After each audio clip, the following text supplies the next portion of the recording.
좀 있습니다. 송을 좀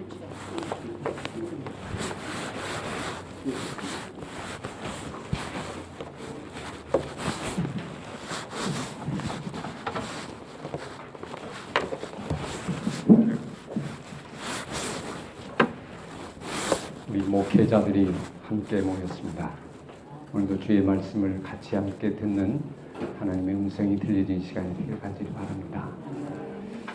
목회는 뭡니까? 이렇게 생각해 보면 목회는 사람을 구원하고 그 사람을 변화시켜서 또 다른 제자를 만드는 것, 이게 우리 예수님이 가르쳐 주신 목회의 중요한 권리라고 생각을 합니다. 그런데 사실 이게 제일 어려운 것 같습니다. 사람을 변화시킨다는 것, 사람을 구원한다는 것은 사람의 힘으로 되지 않는 하나님이 도와주셔야 되는 일이기 때문에 참 쉽지 않은 것이고, 또 우리가 목회 현장에서 한번 해보면 알지만 사람처럼 변하기가 어려운 게 정말 얼마나 힘든 것인가, 이 고민을 동일하게 갖고 있습니다. 저도 그렇고 여러분도 그렇습니다. 왜 이렇게 변화가 안 될까요? 어쩌면 내 자신이 먼저 변화가 돼야 되는데 우리 목회자부터가 변화가 쉽지 않다고 생각합니다. 교회에서 가장 많이 설교를 듣는 사람을 한 사람 뽑으라면 목사 자신입니다. 다른 사람은 빠져도 이 한 사람은 빠지지 않습니다. 저녁, 새벽 가장 많이 듣고 자기가 말하면서 듣는 사람은 때로는 사람이 오전하는 설사 사모님이 안 계신다 할지라도 자기는 말씀을 전하는 이 위치에 있기 때문에 전합니다. 그러면 가장 많이 듣고 전하는 사람이 목사 자신이죠. 목회자 자신이죠. 그럼 누가 가장 많이 변화돼야 됩니까? 목회자 자신이라고 생각하죠. 근데 생각해 보면 그거 때문에 우리는 부끄럽다는 생각을 많이 갖습니다. 왜 그렇게 안 될까?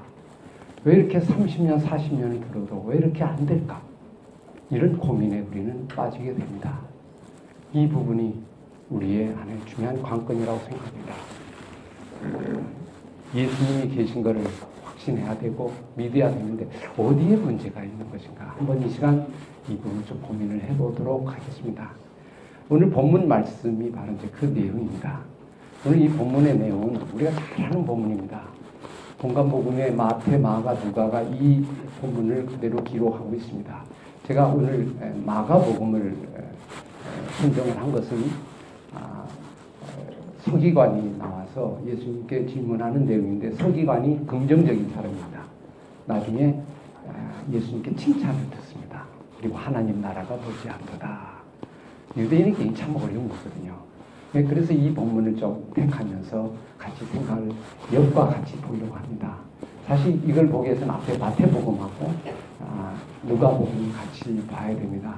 그래서 이렇게 세 개를 한 해 묶어서 봐야 메시지가 분명하게 우리에게 더 다가오고, 어쩌면 그렇게 기록한 저자가 이 세 개를 같이 보라고 하는 것이 또 하나님의 뜻이라고 생각합니다. 마태복음은 이 본문을 부정적으로 기록이 좀 되어 있습니다. 근데 답은 안 나와 있습니다. 각자에게 맡겼는데요. 마태복음에 나오는 사람은 율법학자가 나옵니다. 율법학자가 시험하려고 합니다. 아주 안 좋은 방법으로 왔죠. 그리고 무슨 질문이냐면 율법들이 있는데 계명 중에 가장 큰 계명이 뭡니까? 으뜸인 계명이 뭡니까? 이 질문입니다. 오늘 여기 서기관도 마찬가지입니다. 첫째가 뭡니까? 계명 중에. 그게 질문이고요. 그 다음에 누가복음에는 여러분 잘 아는 선한 사마리아 비유, 그렇죠? 그 본문입니다. 거기에 이 한 율법학자가 똑같이 와서는 뭐냐면 영생을 어떻게 얻겠습니까? 율법을 지켜야 영생을 얻는데 그럼 다 지킬 수는 없는 게 그중에 뭘 지켰으면 좋겠습니까? 아마 그런 의도도 포함이 됐다고 봅니다. 그렇게 보면 이 세 사람은 바리새인의 대표적인 주자, 우리로 하면 선수죠. 그래서 잘 뽑아져 나는 아주 신학 박사, 성경 박사들이 예수님께 나와서 질문하는 겁니다. 그러니까 이거는 그리고 넘어지려고 하면 아주 어려운 질문이다. 아마 당시에 바리새인들이 거여서 이걸 토론을 했을 것 같아요. 그리고 이 질문을 예수님께 가면 예수는 답을 못할 거다. 그죠? 틀림없이 못할 거다. 왜냐하면 이 앞에 본문 보면 부활에 대한 문제도 나왔고 사두개파들이 또 앞에 본문에는 가이샤냐 헌금의 예를 문제, 그죠? 세금에 대한 문제도 나왔고, 근데 예수님이 다 대답을 잘하거든요. 근데 이번에는 율법에 대한 걸 한번 가져가 보자. 그래서 가장 어려운 난제를 하나 가지고 온 겁니다. 사실 이 세계의 이 부분 아주 우리가 질문의 핵심이 있습니다. 계명 중에 어떤 게 첫째냐인가요? 어떤 게 여러분 어떻게 생각합니까? 구약의 율법이 613개입니다. 그래서 하라가 248개, 우리 사람 몸 마디를 계산해서 248개라고 하고 365일 동안 하지 말라 계명, 하라 하지 말라 계명이 둘이 합쳐서 613개입니다. 그럼 그 많은 계명 중에 이제 성경을 다 이렇게 계산해 보니까 그 정도 나왔다는 거예요. 그런데 어떤 게 첫째냐 말이에요. 첫째, 제일 중요한 건 뭐냐? 이걸 갖고 논의를 했는데 답이 나왔겠습니까? 안 나왔겠습니까? 답하기 어렵다. 이게 좋다면 이 사람 좋다고, 이게 좋다면 이게 좋다고. 성경이 첫째를 얘기하지는 않았거든요. 그러니까 그걸 예수님께 가져오면 예수님이 정확하게 얘기할 거다. 이렇게 아마 생각을 했던 것 같아요. 그리고 나와서 예수님이 틀림없이 답을 못할 거다. 왜냐하면 만약 첫째라고 그러면 둘째는 뭐가 중요하지 않은 겁니까? 나머지는 버리는 겁니까? 이렇게 나올 거고요. 모른다고 그러면 그 성경도 모르고 이렇게 나오고 이렇게도 걸리고 저렇게도 걸리는 그런 문제란 말이에요. 그 난제를 가지고 온 겁니다. 자, 여기에 대해서 우리 예수님이 하신 말씀을 제가 이 시간 묵상을 하겠습니다. 똑같은 말씀입니다. 그죠? 두 가지를 합니다. 예수님은 한 가지를 서기관들어 왔는데 예수님이 답은요 둘을 얘기합니다. 첫째는 테마에 있는 말씀. 이 자신 하나님을 마음과 뜻과 정성을 다하여 하나님을 사랑하라. 둘째가 있다. 둘째는 내 자신을 사랑하는 것처럼 이웃을 사랑하라. 외에게 있는 말씀입니다. 이 두 개를 제가 붙인 겁니다. 근데 여러분 한번 생각해 보십시오. 이 두 개의 질문이 두 개를 말하는 겁니까? 하나를 말하는 겁니까? 둘째라고 얘기해 주시면 두 개는 맞아요. 그죠? 그런데 오늘 본문 자세히 한번 보시면요. 하나입니다. 여러분 보십시오. 오늘 본문에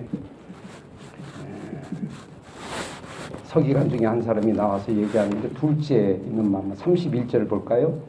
둘째는 이것이니 내 이웃을 내 자신같이 사랑하라 하신 것이라 이보다 더 큰 계명이 없다 그랬죠. 이보다 더 큰 계명이 없다. 둘째인데 제일 크다는 얘기예요. 그리고 마태복음에는 이와 같으니, 둘째는 이와 같으니, 첫 번째하고 똑같다는 겁니다. 같다는 거고요.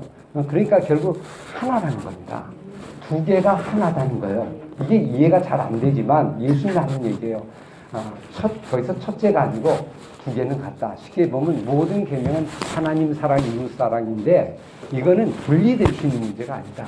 그죠? 말은 둘째라고 했지만 결국은 하나다.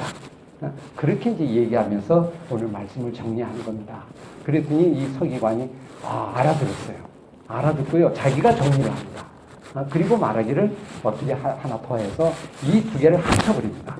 합치며 말하기를 하나님 사랑하고 우리 자신을 이웃처럼 사랑하는 것이 전체로 드린 번제물과 제물보다 낫습니다. 이게 정확하게 이해를 했죠. 그랬더니 예수님이 너 참 지혜롭게 대답하고 너 어떻게 서기관인데 그렇게 하느냐. 이전에 이 사람들은 그러지 못했는데 그래서 하나님의 나라가 멀지 않도다. 가까이 갔다. 너 제대로 지금 하나님을 믿고 있는 거다. 이렇게 칭찬하신 본문입니다. 오늘 이 본문을 우리가 같이 보면서 한번 우리에게 한번 조명을 해보면 좋겠습니다. 오늘 우리는 어쩌면 서기관과 바리새인과 율법학자 같은 존재일 수도 있습니다. 당대 이 세 사람은 종교적 지도자입니다. 그런데요, 이들은 말씀을 대할 때 어떻게 되냐면 왜 이런 생각이 되냐면 말씀을 전체로 보지 않고 늘 고르는 연습이에요. 그래서 이거가 지키고 저거가 지키고 이걸 지키냐 저거 지키냐 이러다 보면 안 지킨 사람에 대해서 정죄가 들어가고요. 이 사람은 이렇게 들어가고요. 근데 예수님께 나오기는 사실은 속은 아주 더러우면서 외식만 하고 있는 너희들은 있을진저 그러면서 또 예수님이 책망을 드는 걸 봅니다. 이들의 생각은 뭐냐면 말씀을 골라서 듣는 거예요. 골라서. 여러분 믿음이요. 왜 안 자라냐면 서기관과 바리새인과 율법학자들은 예수를 믿지 않았잖아요. 예수님은 아주 순덕이하고 당대 변화되지 않은 사람 중에 하나예요. 말씀을 가지고 있으면서도. 왜 그랬을까? 기본적으로 하나님 말씀에 대한 이해와 하나님에 대한 이해를 자기 기준으로 보게 된 겁니다. 그래서 그 중에서 하나 선택을 하는 거예요. 고르는 겁니다. 성경을 고르는 거예요. 여러분, 고르게 되면요, 변화가 안 일어납니다. 고르는 순간 안 일어납니다. 고르면 내가 고르는 거기 때문에 내 중심이 되는 거예요. 이걸 인본주의라고 하는 겁니다. 그러니까 이게 말씀을 가지고 있지만 인본주의가 되는 거예요. 인간적으로. 그러니까 첫째냐 둘째냐 가지고 맨날 싸우고 답하는 건데, 예수님은 첫째 둘째가 없다. 다다 다. 말씀 전체가 다이다 다. 그 말이에요. 그 사랑 안에 온 율법이 다 들어있는 거잖아요. 사랑하는. 그게 성경 전체가 다인 거지. 그 중에 뭘 하나를 고르고 하는 거, 그거는 너의 인본주의적인 생각이다. 그렇게 되면 바로 너희들처럼 되는 거고, 지금 나를 또 죽이려고 예수를 믿지 못하는 거예요. 그러니까 예수님을 받아들이기가 어려운 거죠. 자기 기준에서 늘 보기 때문에. 이 부분이 그때 당시에 율법 학자, 종교 지도자 다 걸린 겁니다. 그래서 결국 이제 아주 부패하고 타락하게 되고 문제가 생기는 걸 볼 수 있어요. 오늘 우리에게 그대로 적용됩니다. 여러분, 우리는 혹시 이렇게 살지 않습니까? 이렇게 보지 않습니까? 예수님을 우리가 믿잖아요. 예수님 믿는데 예수님 믿음이 왜 우리 안에 안 들어오는가? 똑같아요. 예수님 중에 좋은 것만 고르는 겁니다. 내가 필요한 것만 고르는 겁니다. 예수님이 좋은 거 뭘 주신다는 거, 축복이면 축복 하나 고르고요. 어디면 병 고치는 은혜 있으면 또 그거 하나 줬고요. 또 내게 좋은 거 이렇게 골라요. 그리고 예수님 전체는 가지지 않는 거예요. 부분을 가져온 거예요. 그럼 이게 믿는 겁니까? 안 믿는 겁니까? 이걸 인격적으로 믿는다는 표현이 바로 그겁니다. 인격적으로 만난다는 거니까는 예수님이요. 지식적으로 내가 골라서 보는 건 지식이에요. 인격적으로 하는 건 전체를 믿는 겁니다. 전체가 나의 주입니다.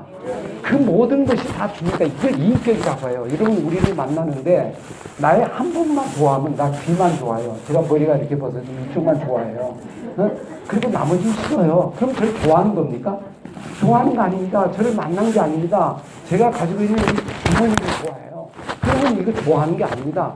제가 부모니가 비든지 안 비든지, 제가 길에서 그냥 쓰러지든지 빈털터리가 되더라도 나는 당신을 사랑합니다. 당신의 전체를 사랑합니다. 결혼식 할 때 우리가 선언할 때 뭡니까? 어떻게 사랑합니까? 사랑을 이렇게 하겠습니다. 건물이가 파뿌리가 되도록 아플 때나 힘들 때나 그거 하잖아요. 그게 인격적으로 사랑하는 그 고백이에요. 근데 그게 잘 안 되잖아요. 이리 하든 저리 하든 그게 진짜 사랑이에요. 그죠? 진짜 그를 믿고 받아. 마찬가지로 예수님을 믿을 때도 그렇게 받아들이는 게 있는 겁니다. 예수 그리스도가 내 안에 들어왔다는 건 바로 그 믿음입니다. 내 안에 그분이 들어오신 거예요. 그러면 이 예수님이 만유의 주님입니다. 만유의 주는요, 이 세상의 모든 것이 이 안에 들어온 겁니다. 예수 그리스도를 통하여 내 안에 창조주 하나님이 내 안에 계신 겁니다. 네? 그리고 내 안에는 대단한 성령을 통하여 우리 안에 있잖아요. 그분이 내 안에 있는 거예요. 그럼 세상 전체가 내 안에 있는 거예요. 예수 속에 있는 거고. 그러니까 나는 부유한 자입니다. 나는 정말로 행복한 자입니다. 아무것도 없느나 모든 걸 가진 자고, 그죠? 비난 것 같으나 나는 대단한, 사도 바울이 고백하는 부분이 내 안에 예수가 있기 때문에, 그분이 있기 때문에 그렇다는 거. 그분을 믿고 따라가면 이 세상에서 거리낌 없는 하나님의 왕 같은 자녀가 말이에요. 이게 예수를 믿는다는 의미예요. 그죠? 그렇기 때문에 그분이 이리 하든 저리 하든 상관이 없어요. 그분이 하시는 대로 그냥 따라가는 거. 그러면 뭐가 제일 중요한 거예요?